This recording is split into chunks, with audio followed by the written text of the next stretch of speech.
I definitely have an appreciation for arcade games and the history behind them. It's really interesting to see nowadays people my age are going after, their PS4s and Xbox games and everything, and it's like, this is really where it started. You can go and play Assassin's Creed for as long as you want, but if you can't beat level 1 on Donkey Kong, what really do you know about gaming?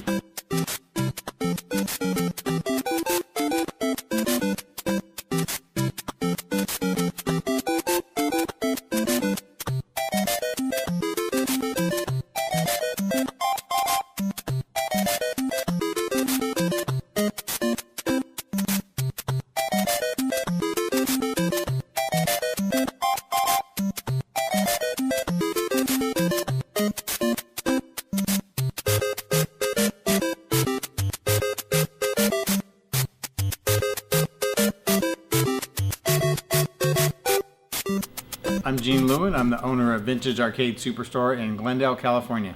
At Vintage Arcade Superstore, we sell games, we refurbish games, we service games, we rent them out for parties or events, and we even rent out our showroom if you want to have a party at our store. One of my favorite parts is that I personally have to play each game before it goes out to make sure it's working correctly, because I know everything the games are supposed to do. If any parts are missing, any sounds are missing, I'll spot it. My name is Chantel Bliss, and I'm the assistant to the owner, Gene Lewin, at Vintage Arcade Superstore.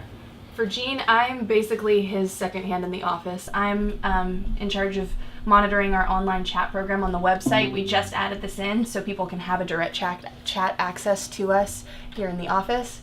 We get people from all over the US and internationally talking with us, asking if we have different games. Sometimes it's more obscure and we can't help them out, but it's been really interesting to see how that's been creating some leads for us in places that they never would have contacted us otherwise.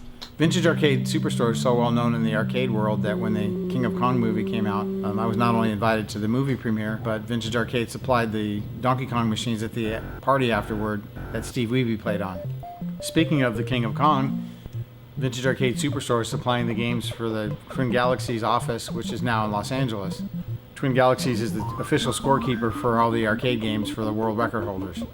Twin Galaxies is really interested in a lot of the extreme classic games. So they want Pac-Man, Miss Pac-Man, Donkey Kong, Space Invaders. If it was made in the late 70s, early 80s, it's one they're interested in having.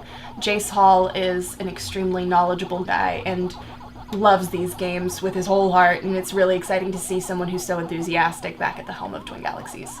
I think that their name, Vintage Arcade Superstore,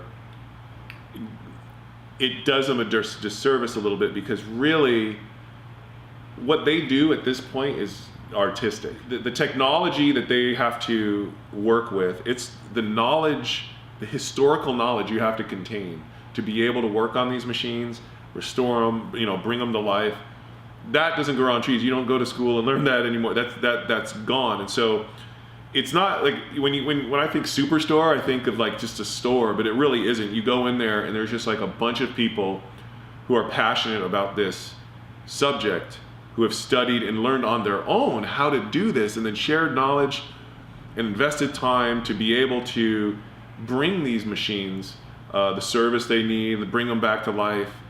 It's a very valuable thing that they do.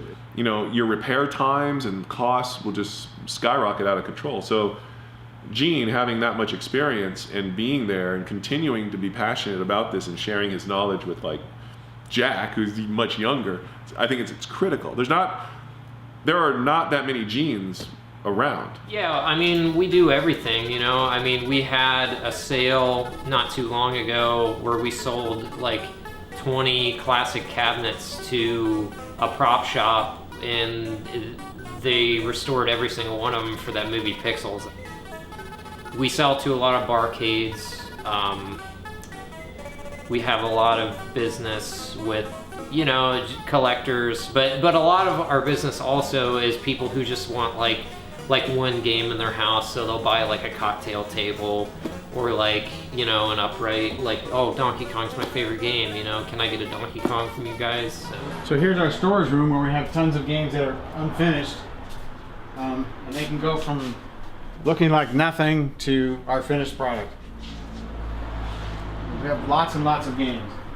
One of the things about our games is we're very picky on the quality of the picture tubes. more than half of the games that we get in have weak picture tubes and they don't have very bright colors.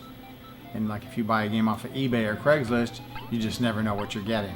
And then I thought, oh, I could just put it all together. No. So after about 30 minutes of me realizing I was in way over my head, I called up Gene and Vintage, and I was like, I need you guys to make this thing work. And they just know how to fix everything. And just, man, you open these arcade machines, and you're like, how are you gonna fix this? There's no, but they know how to do it. It's amazing.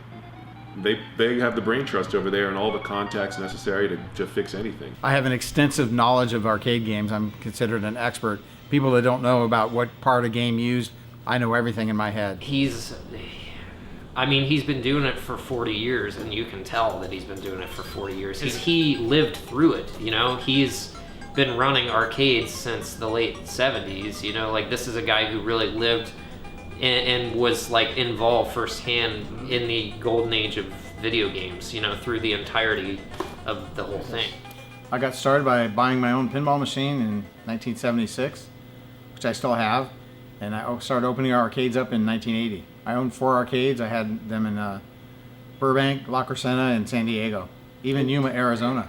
The arcade business started declining in 1993, so in 1995 I decided to start selling games on a retail basis, so I opened up the Vintage Arcade Superstore. Actually, we called it Vintage Amusement back then. Gene is the epitome of arcade knowledge. So in this industry, I don't think there could be someone better to work for, because he knows exactly what he's talking about. He knows what we can do, what we can't do, and if he's not sure, he knows how to find it out.